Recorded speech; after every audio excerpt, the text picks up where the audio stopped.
Hello, you guys. Welcome to the channel, The Hispanic Expat. If you're new to this channel, I welcome you guys to seeing my content. If you guys are already subscribed or you guys have already liked my previous videos, I encourage you to share them.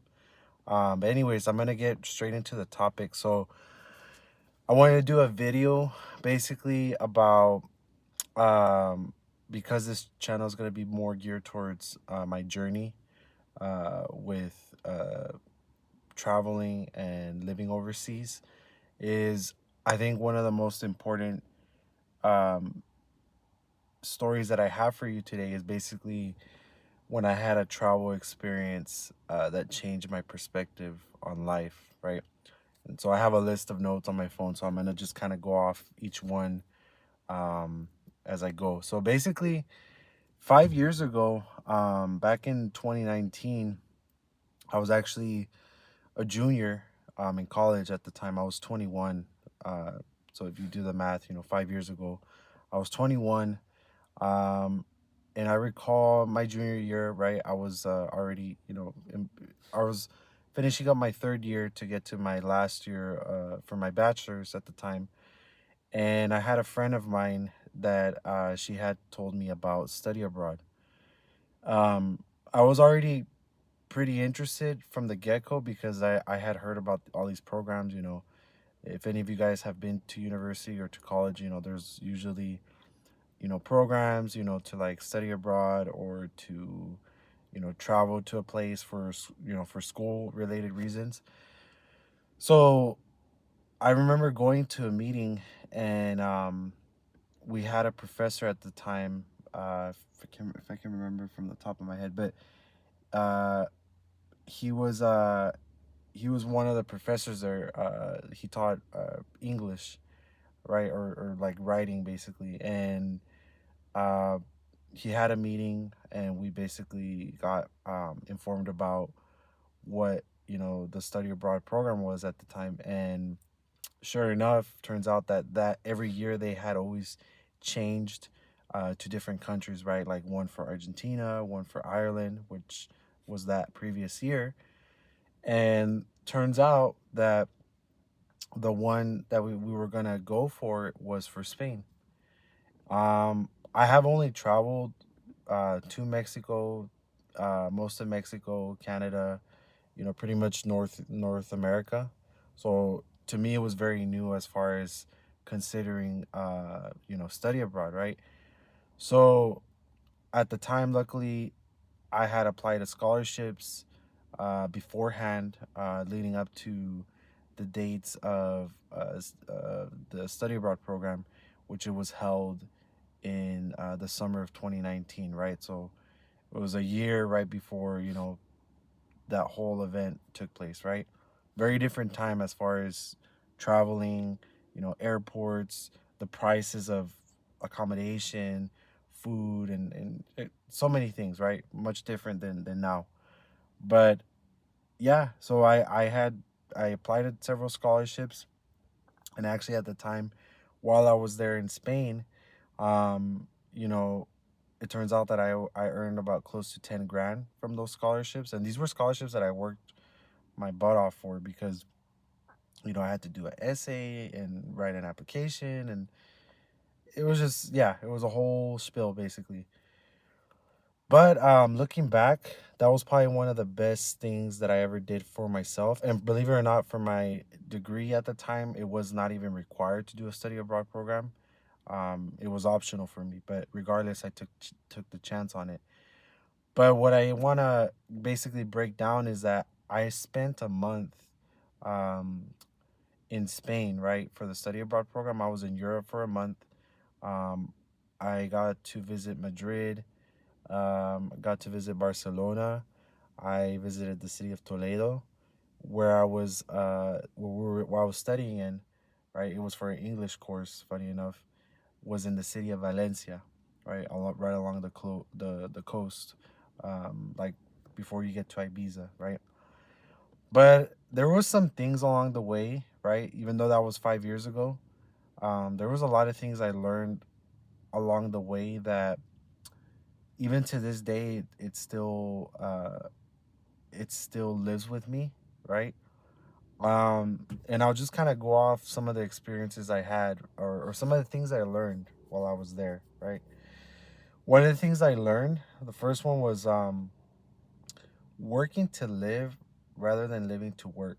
So basically, I'll never forget. I always share this story with family and friends, right? I think it was on the way to, and I remember it so vividly because you know how when you have, certain moments in life or certain experiences where like you literally can go back and press on the rewind button and you can like literally see, word to word, how that memory was, right? So in my case, we had our tour guide, right? And I think his name was Manu, right? Short for Manuel, basically. He was a Spanish tour guide. Um, and one of the things that he was talking about was that he had lived in the U.S. for 1 year, right? And I believe he had met his wife over there. He was living in the U.S. for a year or so. He ended up coming back to his home country of Spain, and they stayed there ever since, right? Him, his wife, and his son, his family. But one of the things that uh, he really emphasized with us in that tour bus, or sorry, in that bus, was that because a lot of us were college students and we were from the U.S., right? Um, he was telling us that our biggest issue was that we live to work and we don't work to live, right? I think we can all agree for the most part. If you're living in especially if you live in America, if you're living in the United States, I mean, work culture consumes us for the most part. It's consumed me. I've learned to kind of be more mindful of it, right? Because after my study abroad experience, just it's kind of like looking from the inside out, right? But I think that's one of the things that I learned, or one of the lessons I learned from that travel experience, was that we put a lot of emphasis on living to work. Like we can't separate our lives from work, right? I'm a victim of it. A lot of people in my family are just people that I know, right? That it's just we work to live. Maybe now that's kind of changing because of the state of things or the economy, or just people just kind of are kind of changing that narrative. But I mean, for the most part, like that we're programmed to live to work, right? Whereas in that in that memory I have of Manu, where he was saying, he's like, no, we just work to live. We work to live, to feed our families, to spend time with family, um to simply basically just work enough to the point where you can afford the basic necessities, and live a comfortable life, right? So that was one for sure. The other one that I have that kind of ties to that is how we put our wealth over health, right? Um, so it kind of ties into my experience in Spain, because when I was in Spain, I was already a lot thinner at the time. I was running and fasting and that sort of thing.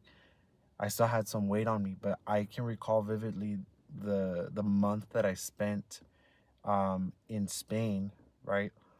I was eating basic foods. I was eating, your meats, chicken, rice, pasta, lots of French bread, vegetables, fruits, which, if you guys have ever been to Europe, or have ever had the fortune to go to Europe, you may have experienced that, especially if it's over 2 weeks or maybe a month. Um, I realized that I felt more healthier in that country, especially considering the lifestyle, as far as people, they take the siestas, which are like basically daytime naps, especially in the summertime, right? People are not so fast paced, especially like in the smaller cities, smaller towns. It's just a whole different pace of living, basically, for the most part. Um, And that goes for a lot of other countries too. I mean, I'm not just kind of singling out Spain, but I mean, if you've gone to certain places where like work is not such a priority, like you'll know what I'm talking about, basically. Third thing that kind of ties into the whole wealth over health is that one of the things I learned is that uh, the food doesn't kill you for the most part in other parts of in other countries outside of the U.S. Um, it goes back to how I was, um, I was eating right, my basic meals in Spain. Believe it or not, in that month, I want to say easily I had lost about 20 pounds. I lost 20 pounds. I felt my gut, and I literally remember like as if it was yesterday. I literally felt over time my skin was a lot like it felt cleaner, more brighter. Um, I wasn't as bloated, right? Funny enough, I recall like a month being in Spain and then coming back. Um, you know, I had gained that weight back, 20 pounds. I think it was I want to say less than a month. I had gained those 20 pounds back, right? Um, so yeah, like the food doesn't kill you for sure, right? Especially in these other places, right?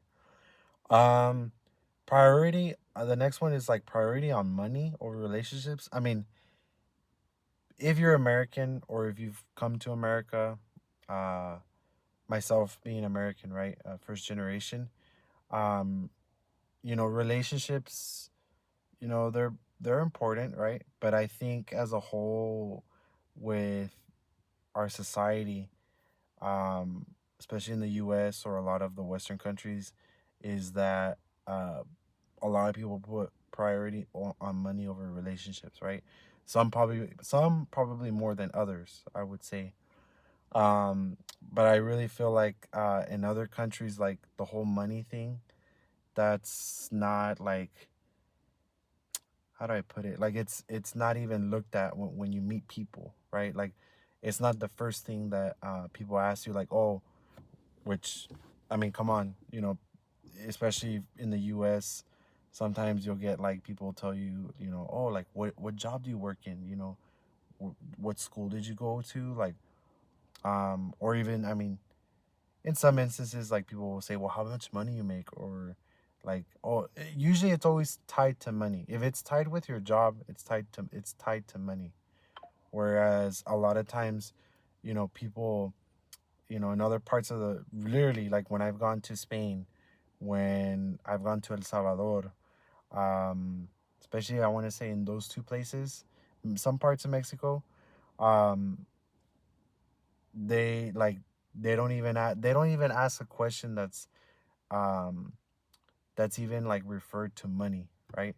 It's just more like, oh, like how is your day, you know, um, how are you, right? I had those experiences in my travels, like being in Spain and stuff like that, where yeah, it's not even it's like I said, it's not a priority, right? Um, I think the next one is travel experiences over materialism. Um, I think, you know, for most people, like for myself, I mean, the whole materialism thing, I think I was caught up on in it a little bit in my younger years, and I know in my circle, I've seen it where, you know, a lot of times material things, even as far as like having a house, right? Where obviously everybody needs a house, but I think sometimes materialism gets in a little bit too much into our heads, especially from the US or just from the West. Whereas, in other places, like I said, it's not even brought up. Um, it's almost it's just a very American thing when it comes to materialism, right? Because we're a consumer based economy as well as a society. I'm just gonna put it like that, right? Um, so yeah, I mean it's pretty explanatory when it comes to materialism. I think one of the other ones I have listed down is how developing countries, right, or second, third world countries, um, they're usually stable, or they're on the rise compared to like the West, right? Obviously, in the West or in the U.S., it's weird, the first world country, right? First world, we have problems, of course, but I like it. Kind of, how do I put this? Like, people will tell you things about a certain country when they've never been to it, right? I had I had that experience where I had a family member tell me, "Hey, like you're gonna go to Spain to study abroad," right? When I had told them about this, they're like, "Oh, well, I heard that they don't like Latinos, right? Or Mexicans, right? Mexican American." Um, I was being told those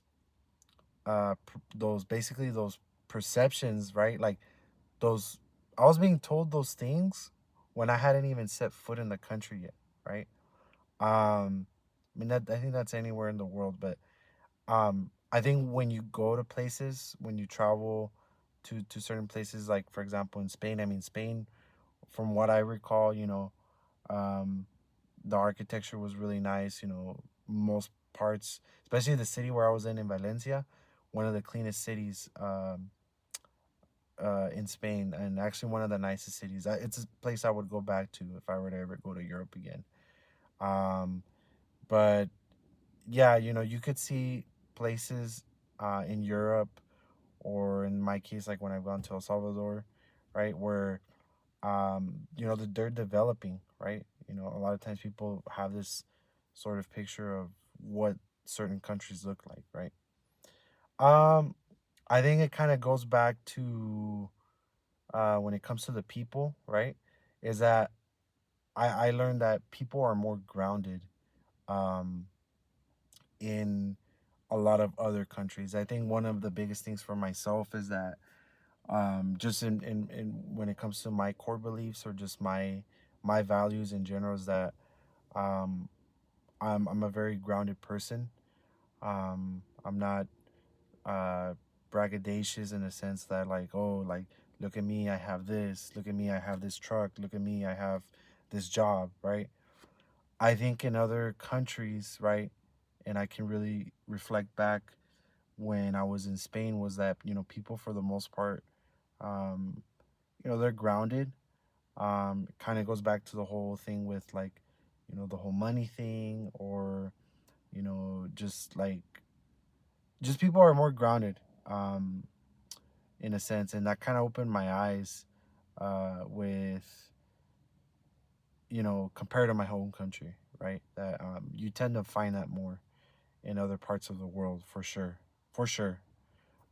Yeah, you can find it here in America, but in a lot of humble or upcoming countries, or second, third world countries, that tends to be somewhat of the norm. In my case, in Spain, I mean, I had a great experience while I was there. Obviously, I was able to speak the language. People were friendly. Um, People were very direct, sometimes dry, but that's kind of a whole another topic for another video. But yeah, um, I think that I have two more. So I think the last two, right, is that there's more economic freedom in the second or third world. I mean,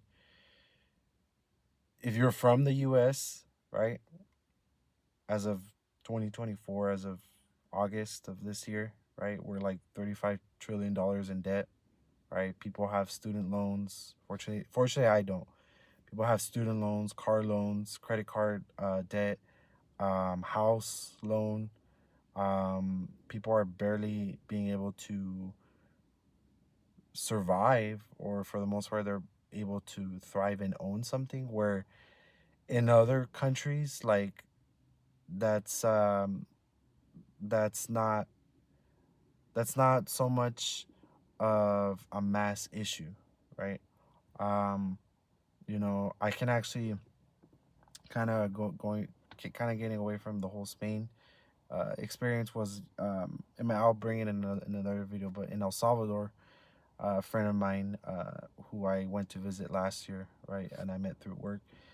You know, he owned a house, and it was a really humble house that I stayed in. Obviously, not anything first world, but he owned a house, and the only thing that he would pay for, believe it or not, was the water, or actually, no, sorry, the electricity, because he lived on an island, a populated island that had like fresh water, and he only paid for electricity.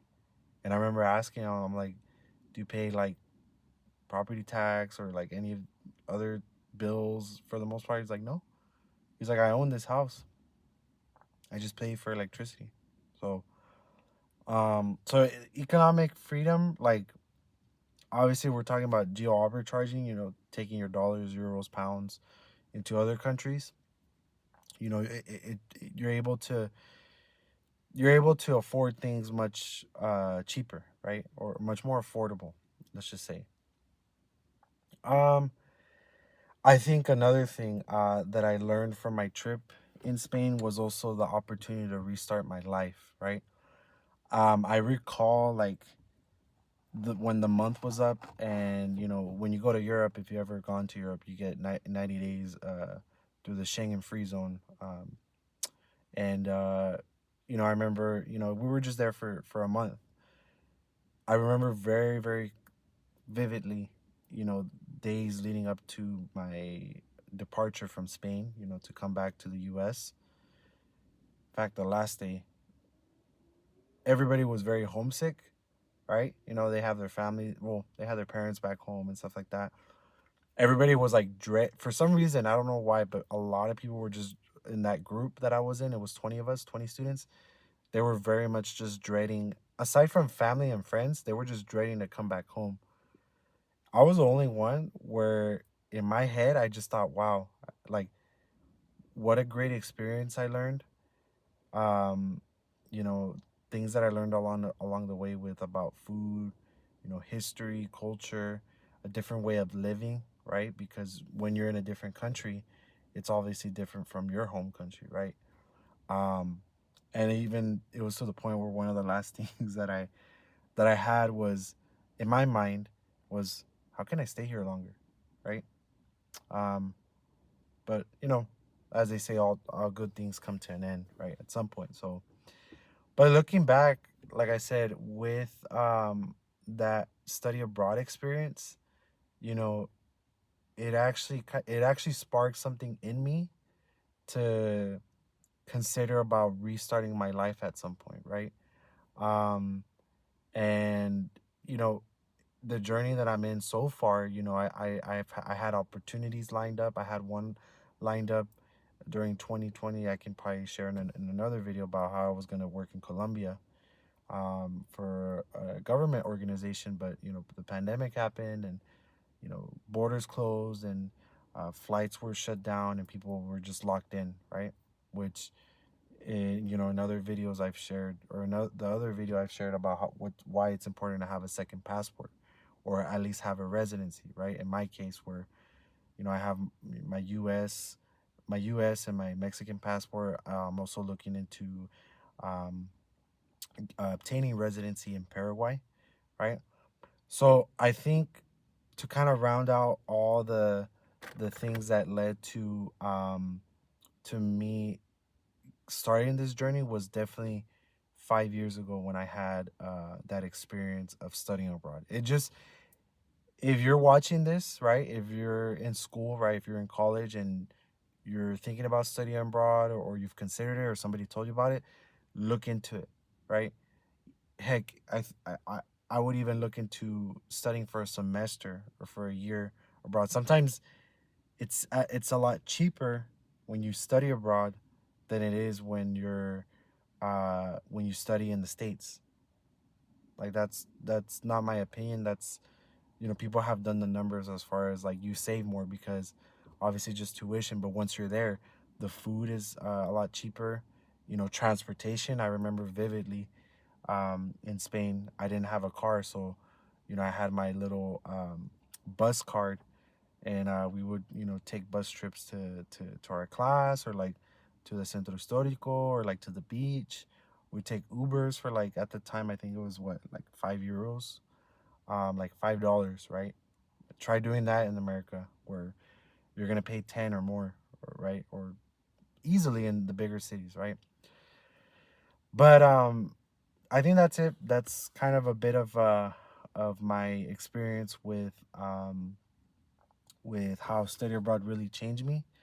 Let me know in the comments what other stories you want to hear. Um, I'll share more personal travel experiences I've had. Maybe some videos on my opinions of what the American dream is and that sort of thing.